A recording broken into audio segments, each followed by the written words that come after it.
Ching Cafe. My name is Belinda Dubston, and it is our weekly I Ching overview for the week commencing the 22nd of April 2024. Right, before we get into what is the I Ching asking us to pay attention to, a reminder to connect with the April overview of working with strategic decrease, withdrawing our energy from excess and investing in our futures, taking the sacrifice now for the greater good of tomorrow, and closing things off really well, working with the closing off of important chapters in our lives. We are all in closure mode in April 2024.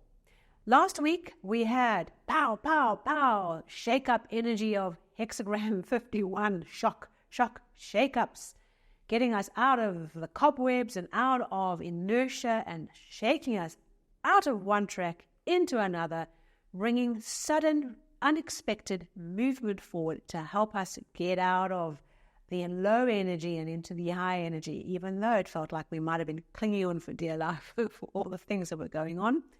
And of course, we were encouraged to stay focused on the precious thing that we are here to do, the precious tasks that are in front of us, putting one foot in front of the other, bearing through the storm and not losing sight of that, not getting caught up in the noise, and focusing on the wonderful joy energy we also had last week, teaching, sharing, learning, communicating, talking.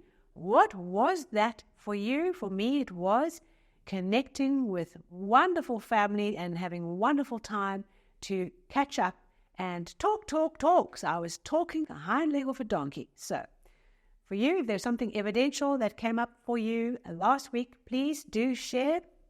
Pop a little comment on the episode. It'll be great to hear how you are working with the I Ching and what came up for you and how the I Ching might have helped you overcome the situation, which is what we are here to do.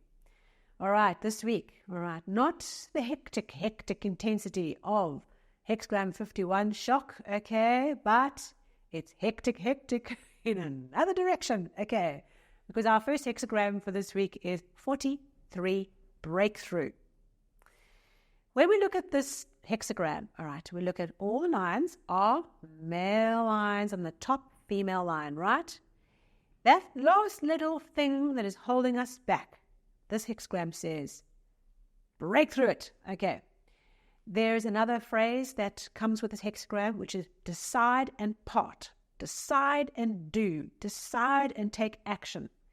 So whatever that little line is, we are all faced with the last little thing that we need to make a decision on, and take action on, right?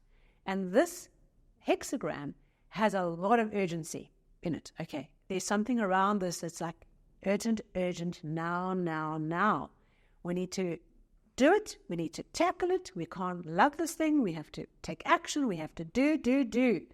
And we have to put energy into overcoming that little obstacle, that little female line right at the top that's preventing the whole hexagram being nice creative power.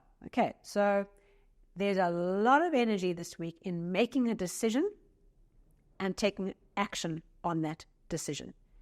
We all have something in our lives, in our businesses and teams right now where we are procrastinating.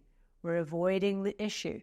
We're avoiding the issue for a number of different reasons, and it really is a wonderful exercise to look at that area of procrastination, where we are obstructed, and to understand why we are avoiding the issue. Is it a fear of conflict? Is it a fear of not being nice, not appearing nice? Or is it having to take responsibility for your decision? Because we can often not take decisions because then I don't have to take responsibility for the consequences. What is the reason why we are avoiding that little line at the top?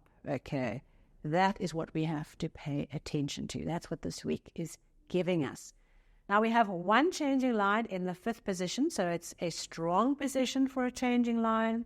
And it usually is, for me, an intensification, of the overall meaning of this hexagram. And it is true for this line. This line says, something important needs to be done. Now. So there's something around having to take action, right? It's like weeds grow, and if you don't want to lose the whole garden, you've got to tackle it quickly, right? You've got to get in there and sort it out. The energy with this line is intense because it's saying, now, decide and do. Don't put this off. There's something important all of us need to tackle this week as we move forward.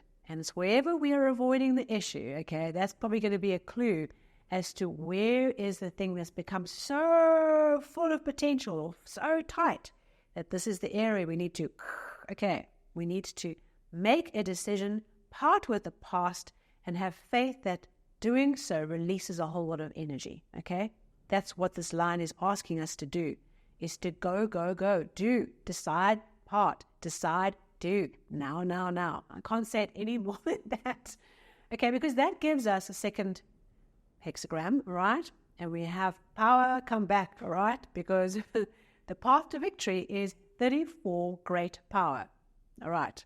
So this is a pair, all right? We have breakthrough, where the energy is decide and part, decide and do.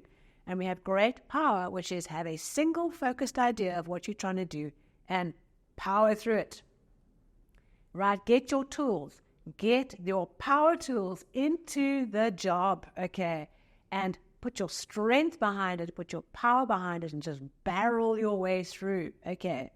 That is the path to victory. With Hexagram 34, there's always a proviso that we have to read the room and we have to understand where our strength goes too far, okay? Because this brings a lot of strength and power, okay? These two hexagrams, they really do power us up. Maybe we're still electric from last week's 51 shock. Okay, we are self-powered, right? And what we can do is we can overdo our power, and that power can cause injury. Too much power, all right, can cause an injury to ourselves. Too much power means we stop paying attention to the needs of the room, the minorities in the room, the voices that are unexpressed, and we can barrel so hard and fast through the issue that we just don't read the room and understand what are the subtleties happening in the situation, and we cause harm to others. So there's just a little proviso that we are being given permission to power through this. Use our brute force, okay? But we always have to have our mind tuned into when is it too much? When does it hurt ourselves? And when does it hurt others? And if we can just be wise and mature in just having a safety switch, right, on the power tools, just having a safety word somewhere in our minds of when it's too far, all right, where we've gone too far, all right. A huge week, all right, where this thing cannot be avoided, all right, whatever we are facing, each of us, this decision, all right, that changing line, there is huge urgency around taking action, and we have to do it now. Right, I'm looking forward to hearing next week how we all did with our power and with this breakthrough and the urgency of a decision. In the meantime, if you enjoyed this episode, it was valuable, give me a thumbs up or a like. It really does help me. And of course, subscribe on the podcast or on YouTube to get our regular episodes straight into your app as they are uploaded. And I look forward to seeing you next week on our last weekly overview for April as we start heading towards May. Yes, we're almost there. Thanks so much, and I'll see you soon.